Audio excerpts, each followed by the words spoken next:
So where do we all go wrong?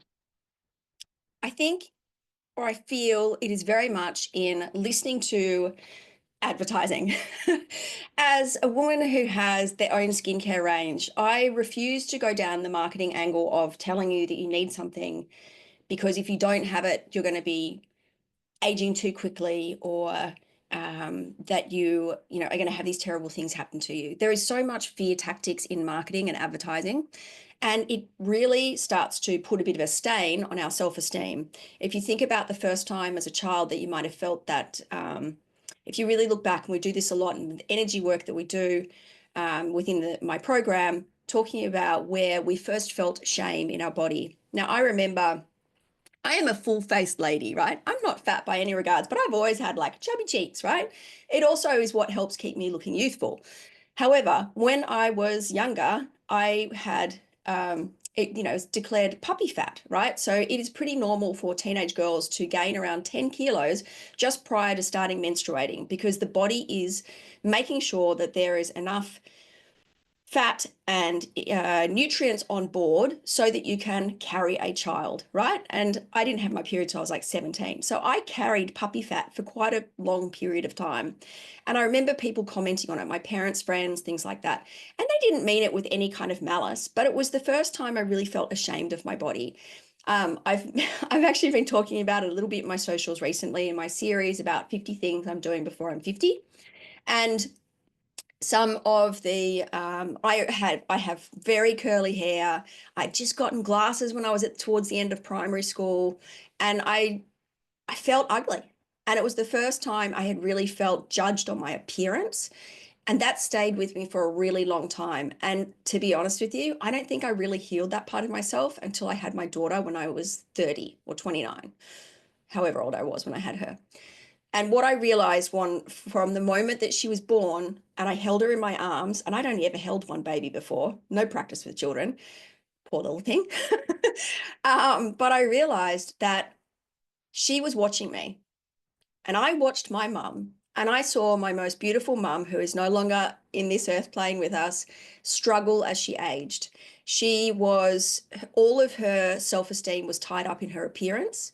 And as she got older, her looks changed, not helped by all of the smoking and all of the alcohol.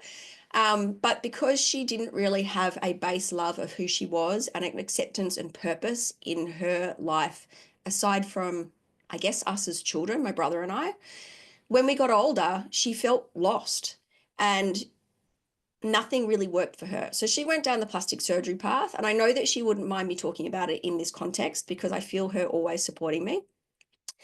But it didn't heal the part of her that felt not enough. So from that moment I saw my daughter watching me to the moment that I looked at myself in the mirror and the next door neighbor said to me just after I'd had my daughter a few weeks later, "Have you not even had that baby yet?" Don't ever say that to someone. Don't ever comment on a pregnant woman's body, honestly. And I had had my daughter and I was ashamed. And I thought, fuck that for a joke. I'm not going to be this broken version that my daughter looks up to. I am going to heal myself, not only from autoimmune disease, but also from all of this self-esteem issue that I carried with me from anorexia in high school because I had undiagnosed ADHD, which was affecting my mental health.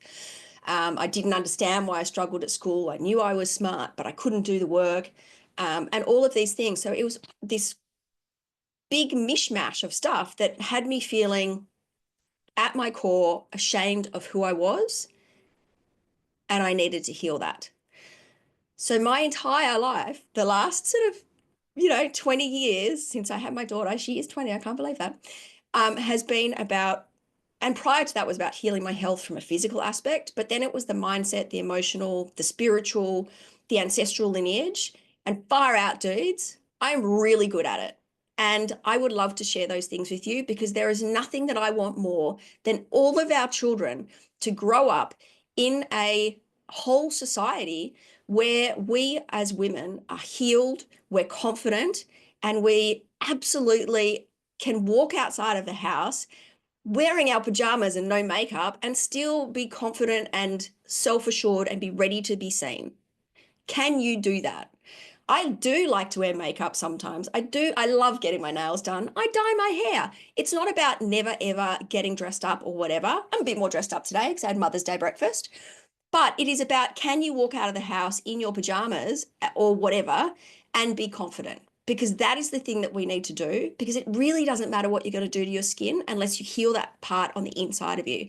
So yes, I will teach you about natural ways to look after your skin, but if you're not going to do that internal work, it's a slippery slope because we're all getting older and you want to get older, because if you're not aging, you are dead, because that's how it happens. When you leave this earth plane, that's when you stop aging.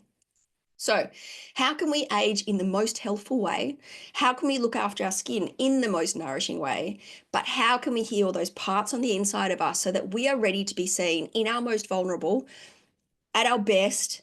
And how can we have our children seeing whole, entire, confident, wise women, that we can be that counterpoint to all of the shit that is going on in our world? Because I can tell you, one of my sons just had sex ed at school, and they were teaching them about contraception, right? They were still teaching them about the pill. The pill has just been marked as a carcinogen, a known carcinogen. It's right up there with asbestos. Yet they're still teaching our children about using the pill. What the fuck? I'm sorry. We need to do better, and we need to do better by changing ourselves. So I would love it if you are going to be part of this absolute army of women who are ready to be lit the fuck up, excuse me for swearing, and really embracing your radiant beauty, your unique blueprint, and just going out there and shining your light in the entire world. I feel like I've been on a total rant. Next time, I'm going to talk about some practical stuff, I promise.